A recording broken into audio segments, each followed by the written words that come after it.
All right, let's go ahead and get started. Really appreciate you all showing up tonight. My name is Benson Juarez. If you haven't seen me before, I do a lot of the trainings here. I'm one of the owners here at Privy. I'm also a real estate investor. I've been in the business for over 20 years, and a lot has changed in just the last 5 years, right?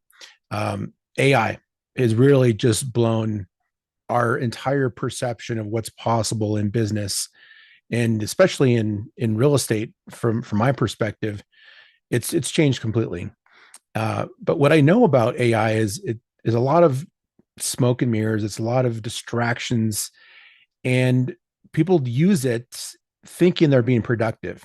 But what I've come to learn is that AI is not really the advantage. What you feed the AI is what powers it. So the data is the advantage. And so I'm going to show you guys today how you can leverage AI in your own business. And then at the end, I'm going to give you guys an opportunity to get all of the prompts I'm going to use today in your own business, whether you use the system I'm going to show you or not. That's just yours for being here. All right. So how investors can actually use AI effectively. So right out of the gates, most investors are using AI wrong. And so what they're doing is they're asking questions to it instead of structuring prompts to get back an export or output that's actually helpful. So they're asking questions like, what's the market doing? Is this a good cap rate? Is this a good area? What renovations add value? So they're really general. So general questions will lead to generic answers that are really not actionable. And so it feels productive. It feels like you're doing something with AI, and we all have to start somewhere, right? So I definitely encourage everyone here, if you haven't used AI or you're just getting started, play around with it. It's pretty fun. So you feel like you're doing something advanced. It feels smart, but the thing about that is it's not going to help you analyze houses, analyze deals. It's not going to result in any sort of meaningful revenue. And most of the time, what AI is doing is it's reading what's out there on the internet. It's not pulling in actionable data. So it's finding a lot of headlines. So headlines don't create profit.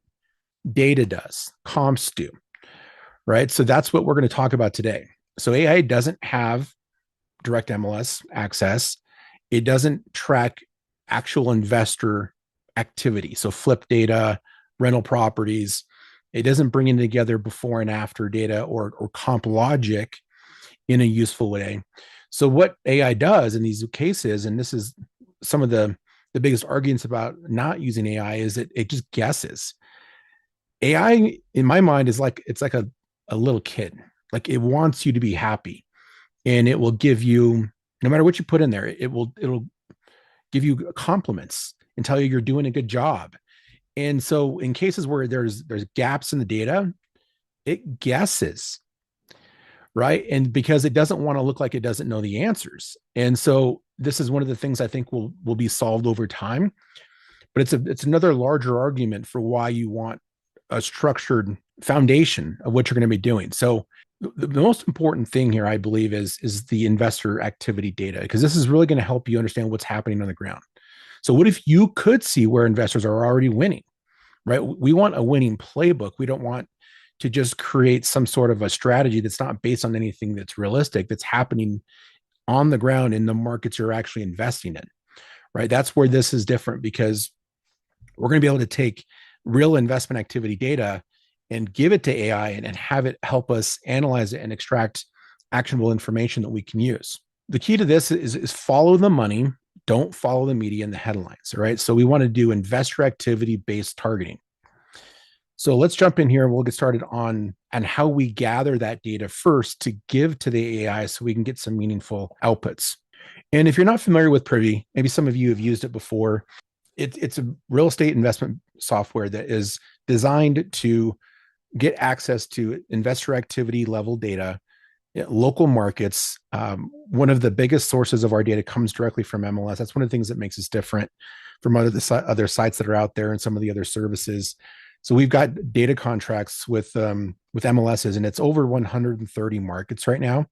So you can see in the blue, that's where that's represented. And we targeted all the highest investment activity areas first, right? So when we look at the amount of data that we have with MLS is it's in the highest populated areas where you're actually going to do investing. So where you don't see blue is a lot of just rural areas where there's nothing like farmland and mountains and stuff like that. We're not going to see a whole lot of investment activity. But wherever you don't see blue, we have what's called third party MLS data, which is just not as accurate or as complete as what you're going to see in the blue areas. And then we also have county record data nationwide. So no matter where you decide to invest, and what you gather from this presentation today, you will have everything from owner information. We'll have public record recordings like foreclosures in Privy. You have absentee owner vacancy data. A lot of people like to go for building list building and finding distressed sellers.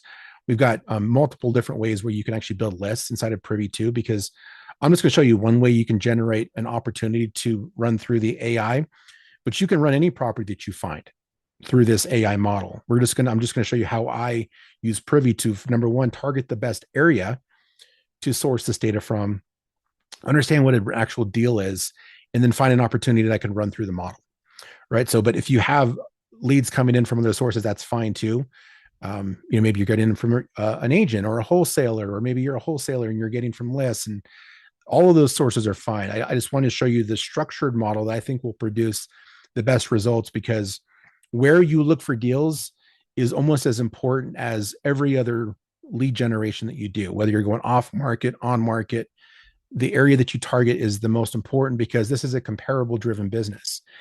And so over here on the left, we have this investor activity toolbar, which tracks investment activity nationwide. And it helps us identify the hot areas. Right? Remember that slide before, it said, let the money lead you, follow the money.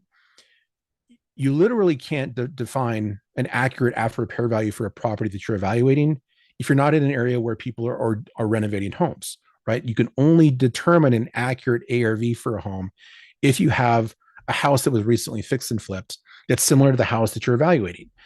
So it makes sense that you want to avoid areas that have low investor activity, and then you want to target areas that have higher investor activity. This is a 12-month rolling cycle.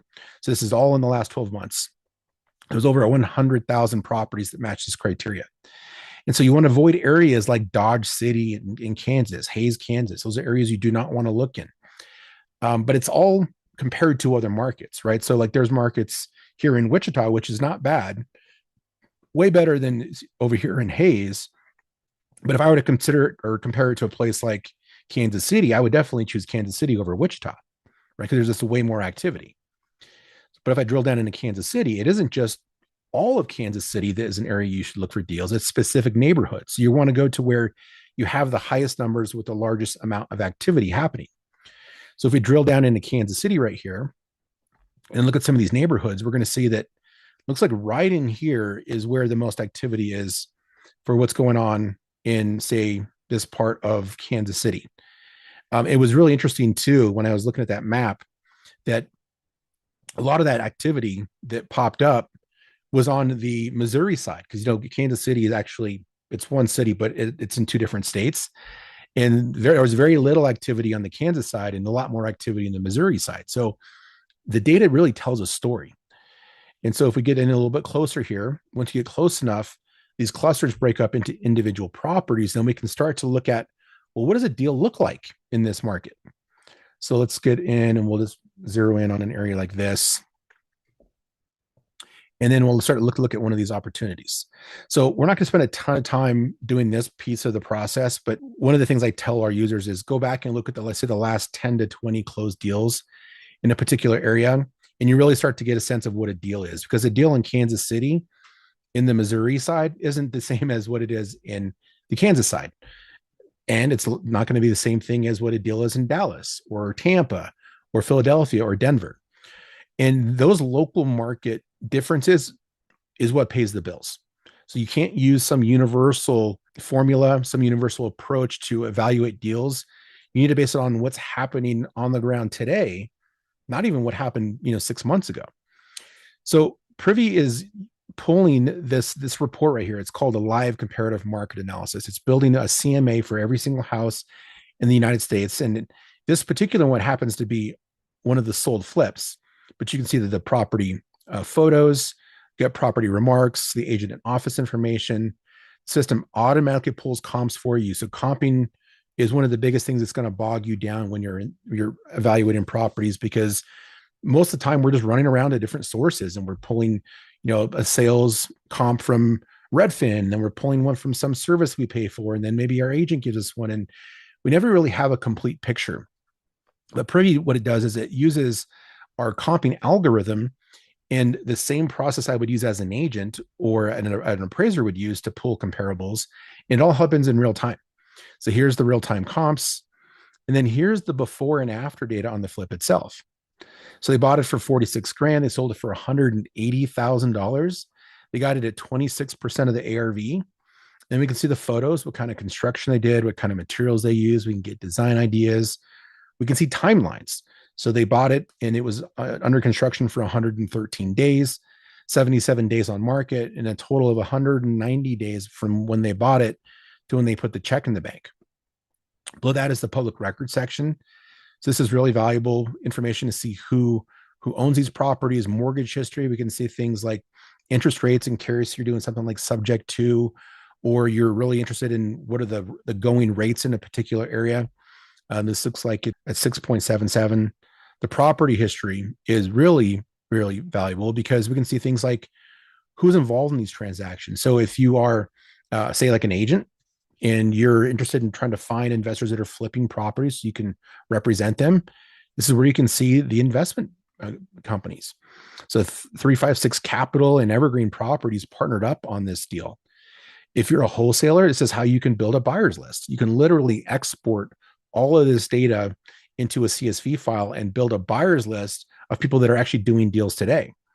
So all this information is super helpful. Now, no one property is going to tell us the whole story, right? That's just not how it works. So you might look at a handful of properties and start to say, okay, here is the average percentage of ARV people are buying at. Here is the average purchase price for a 3-bedroom, 2-bath in a certain condition in a certain zip code. In some areas, they're doing a lot of off-market stuff. Other areas are doing a lot of on-market stuff, right? Those are what you call qualitative data points. Yes, percentage of ARV, entry and exit prices are all valuable, but knowing if people are buying stuff from the MLS is helpful as well too, because that's one of the easiest places to find leads. This is an example of one that they bought this one right from the MLS. So, you can find off-market, on-market deals in Privy. You can understand the local landscape, what's important and what's working for other investors. You're not having to just guess, right? Again, some universal approach or plan is not going to work in every market. And so what I recommend is going and researching this to really help you understand what a deal looks like, so that when you come across an opportunity, the next time you find one, you can underwrite some of those just by looking at it and be like, yeah, that's not even close to a deal. I'm not even going to bother my time with it. A lot of the opportunities you're going to find are going to fall into some place where you're like, you feel comfortable digging deeper. And that's what we're going to do right now. So after we've done some research, we can come in here, we can click this button right here. It says find similar active deals. Now, we got a patent on this some time back, which is called the comparative search, which uses all of this investor activity to basically define a model for what a successful deal looks like. And then we reverse engineer it and then float properties to the service that we can buy right now. We go ahead and click this button, and it's going to run comps and analyze every single house in these areas. And it's going to give us houses that we can buy right now. Now, some people say they don't like on-market deals. In certain areas of the US, it's a lot more difficult to find on-market deals. What we found out by analyzing some of the data, that's usually low investor activity areas. There's an analysis that we ran where we pulled all the deals that were found that were done in the last 12 months. And we found that in high investor activities, over 50% of all the properties that are found are coming from on-market sources. So don't ignore on-market. Don't sleep on that. They can really become a good source for you if you know what to do with them when you find them. So here's some different properties that the system found. So here's some opportunities that popped up. This one's $55,000. You couldn't buy a garage in Denver for that much. 95,000, 185 grand, 150. So there's some properties here that look like they could be worth going after. So let's go ahead and just choose one here. And we look at the house in the pictures. Obviously, this needs some work. It's 150 grand, 3 bedroom, 2 bath. Come down here to the comparables.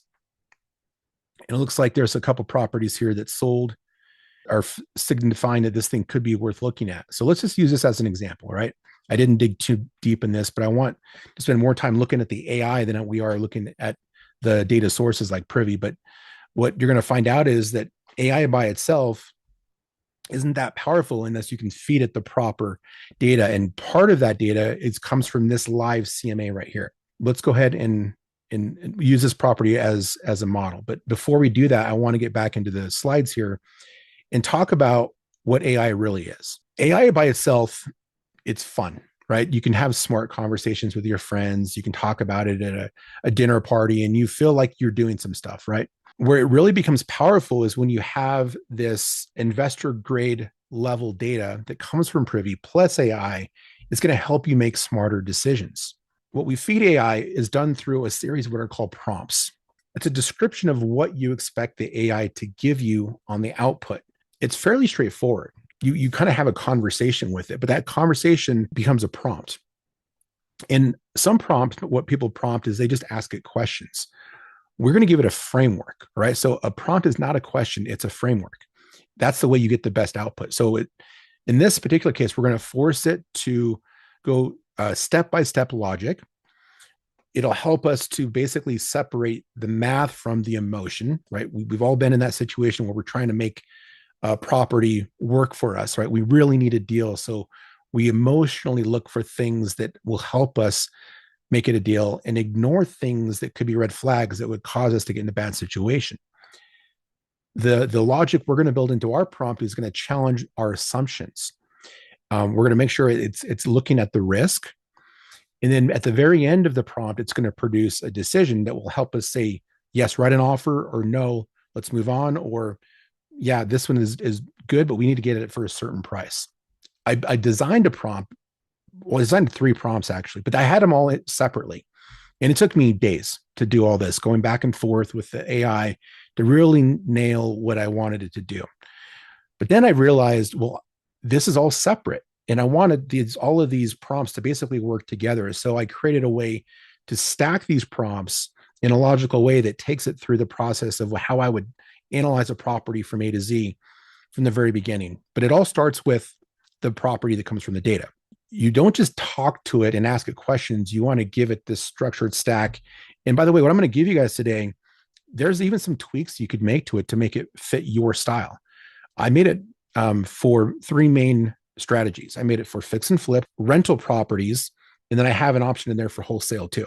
The prompt. So the first prompt is an as is and an ARV valuation. So it forces the discipline pricing logic. So we're looking at as is value, what should you pay for it? What could it be worth after it's been fixed up and sold? Testing the strength of the comparables, and then looking at the amount of spread that's there, and not just the spread on one comp, but where's the band, the price band, right? There's going to be a property at the very top of that band, and there's going to be a property at the bottom, and so we want ourselves to fall someplace in the middle based off of your risk tolerance.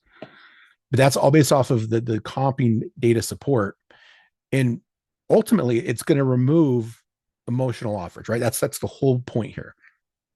The second prompt is looking at the renovation scope, right? All these properties need value add. That's how we generally make money in this business, is by adding value.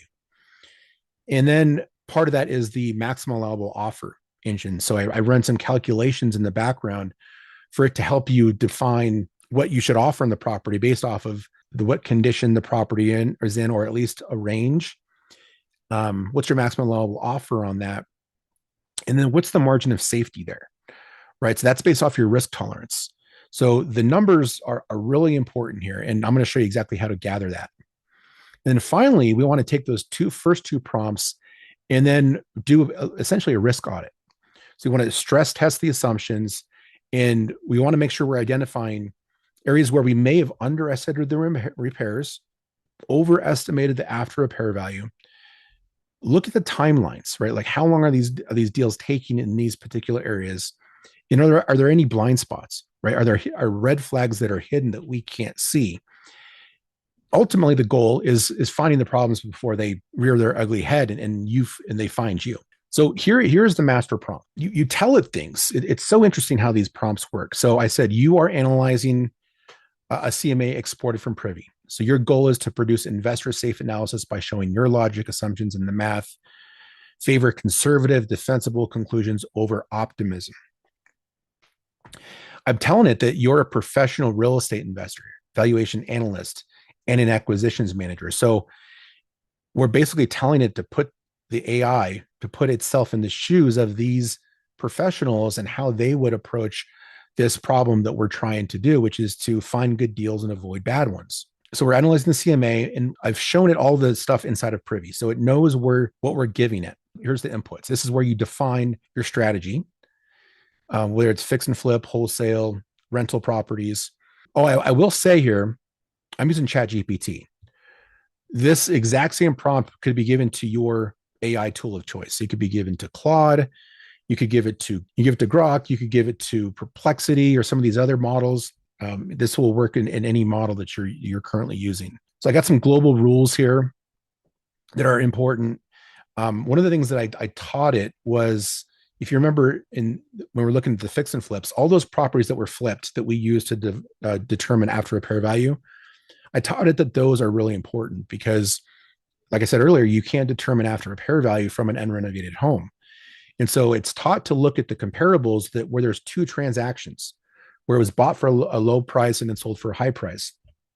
And it's taught to use those as a better example of what after repair value is. It says, do not average flip comps and non-flip comps together. This is one of the major mistakes a lot of people make, is that they want to average everything. You don't want to average properties into your model that are unrenovated, because that's going to pull the potential after repair value down, because the property that's sold for that amount is retail. It doesn't represent after repair value. I told it to look at the bedroom and bathroom value adjustments based off of the local zip code. So this is a challenge for a lot of people when they think, okay, I've got a 3-bedroom, 2-bath. All of my comps are 3-bedroom, 1-baths. How do I account for that difference in the number of bathrooms or bedrooms? And so I taught it to look at the local zip code, go out to the internet, find data that it can use to determine what the value of a bedroom or a bathroom is, and either add that to the potential ARV or subtract it out. So it's putting extra weight into the comps that were flipped, right? Multiple transactions. And then I'm having it separate those out so you can clearly see it when we get the output, which comps represent your real potential after repair value. Here's the local bedroom and bathroom logic. Here is the ARV calculation. And this might change for you. So the ARV calculation that you're going for depends on a lot of different adjustments. And then when I have it calculate the maximum allowable offer, I use the standard 70%. But when you use this in your market, you might up it to say 75 or 80%. Maybe you are in a market like California or Washington, where the prices are a lot higher and the percentage of ARV that you start with is higher in those markets. I also gave it some estimated renovation costs for different levels of renovation. So light 30 to 40, standard 50 to 65, high end 70 to 90. This may be slightly different for your market. One of the ways you can find that out is by asking the AI. Step 7, right? We've already gone through 6 different steps in the logic. Then we get to the strategy here on the maximum allowable offer. So I'm using different levels here based off of the amount of work that needs to be done. So if it's a light renovation, I made it use 75%, standard 70%. If it's really high end, I actually taught it to go to 65%. And so this is the calculation it's going to be doing right here. If you're not using rentals, this part doesn't matter, but there's a section here for rentals and buy and hold. And then the wholesale one is essentially very similar to the fix and flip one. It's just that there's a place where you can add in an assignment fee. So purchase price as a percentage of ARV. And then finally, it's going to give us a recommendation, address the details of the property. It's going to look at the comparables. It's going to use all the assumptions and all the information we fed it from Privy, and it's going to give us an output. So let's go ahead and run the property through this master prompt. And we're going to use this one on 9th Street.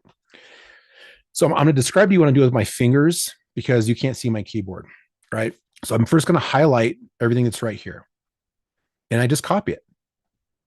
You just right click there and you can click copy. If you use keyboard shortcuts on a PC, it's just Control C. You hold them out at the same time, and that will copy this text to your clipboard. On a Mac, I think it's Function C is for copy. I'm just going to copy it. Now I'm going to go back to the model, and we're just going to do this in 2 or 3 steps. So I'm going to put it right here, and then just click paste. Now it's pasting it in kind of this weird format. It understands what you're doing. Okay. So you don't have to worry about that. If I hit enter right here, it's going to upload all this information and it's going to start to try to think. I don't want it to think yet. So all I'm going to do, and this is again on a PC, you just hold down shift and you hit the enter button, and it allows you to enter without submitting the data. Because right here's where I'm going to put the comps. So I'm going to come back to the property, and I'm going to scroll down to the comp section.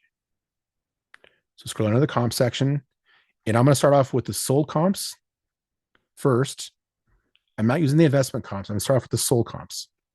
So you just click right to the left of the address. You can click hold and see how it's highlighting it. And I'm going to come down here and I'm going to scroll down all the way to the bottom of this comp table. You want just the comp table. I'm going to Control copy.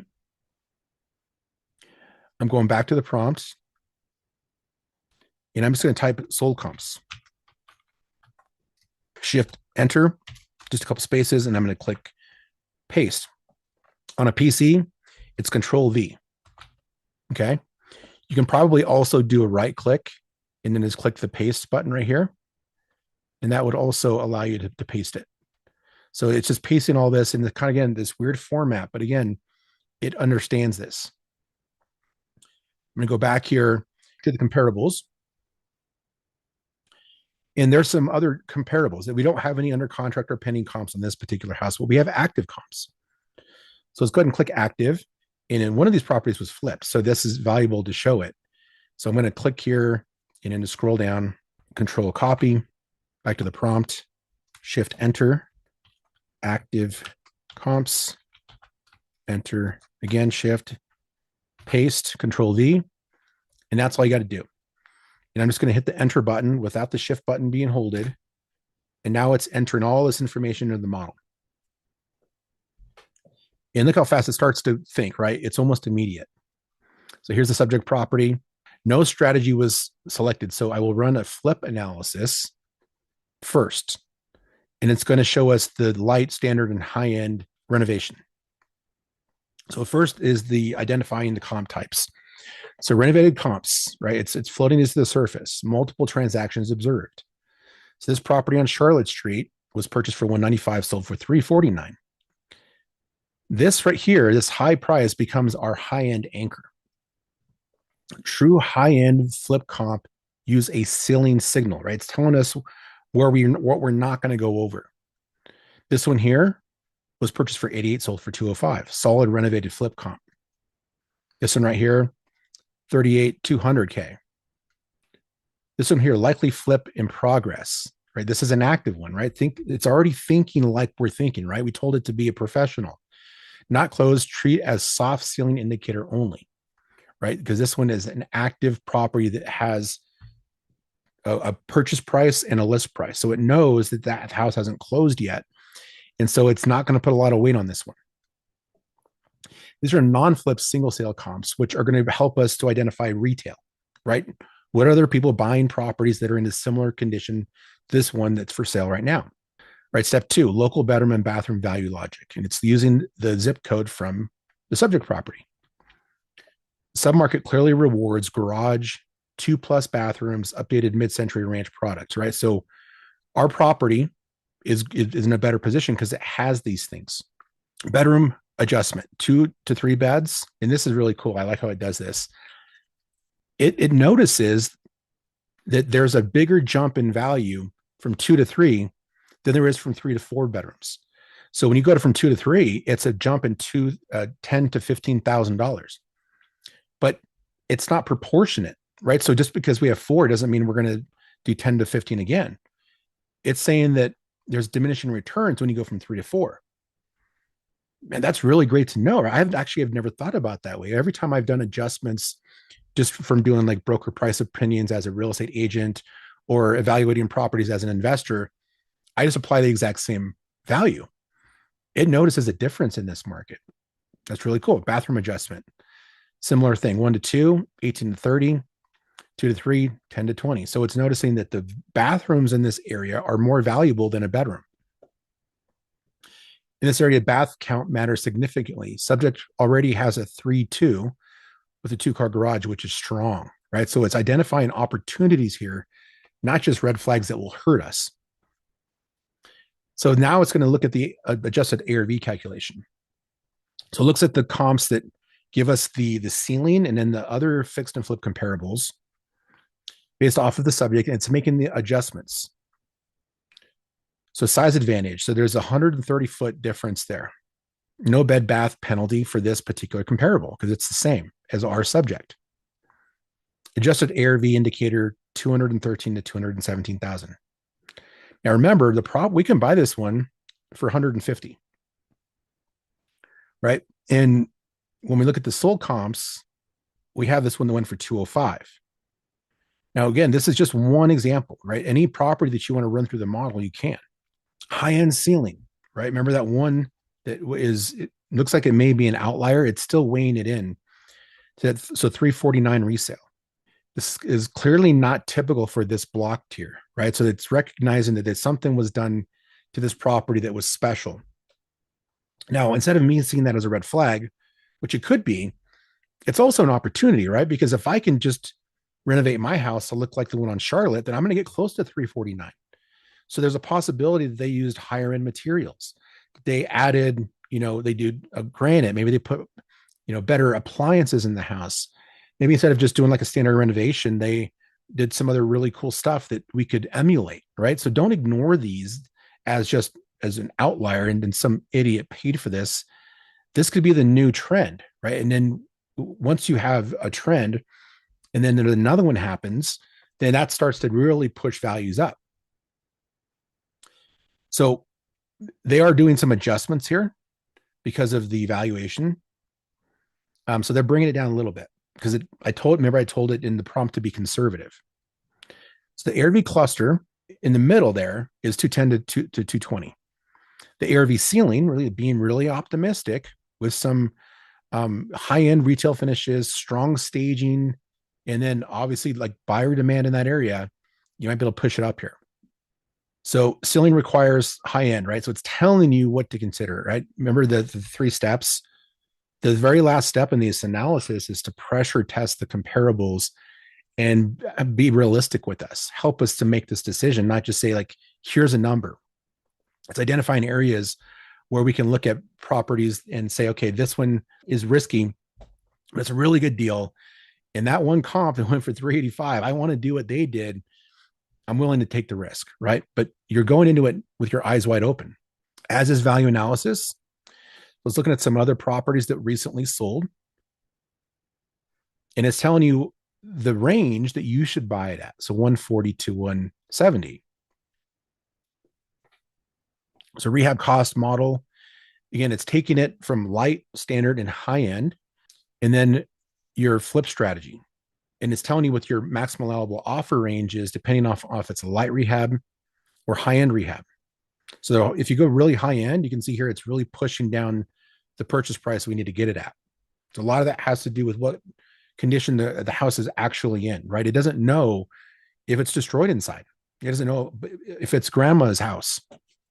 That's why it's giving us these different ranges. So we have to look at the photos or go walk the property and be like, okay, this thing is a standard rehab.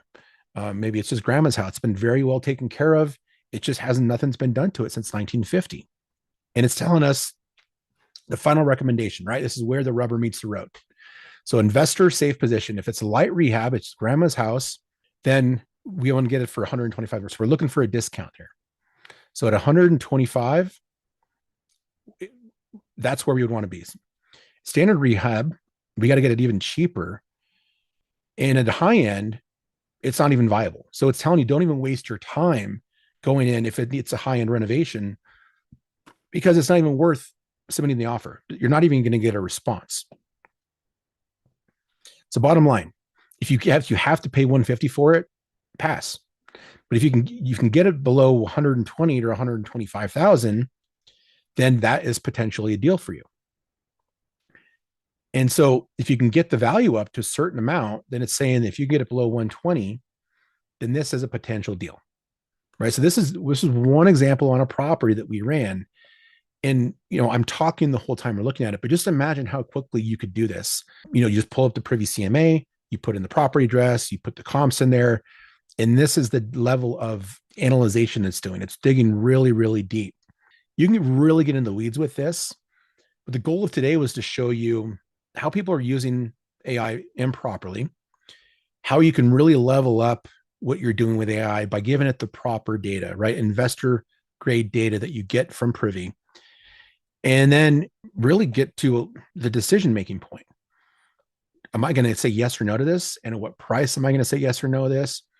And then you better understand the numbers. This is giving you way more understanding of what the numbers mean. And then you can just be more eyes wide open about what you're getting into based off of your current risk tolerance. So everybody here's going to get that prompt.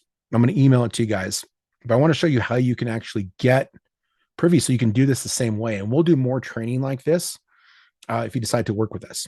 This gets me fired up. I mean, I'm seriously so excited to be able to show you this, because this stack, essentially, it's taking us out of ourselves, right? Because we're imperfect as humans. If you use the stack the way it was designed to be used, it's going to force you to do some certain things like accurate valuations. You're going to use disciplined math. You're going to be able to identify the risks, and you're going to be able to try to eliminate as much of the emotion in this process as possible.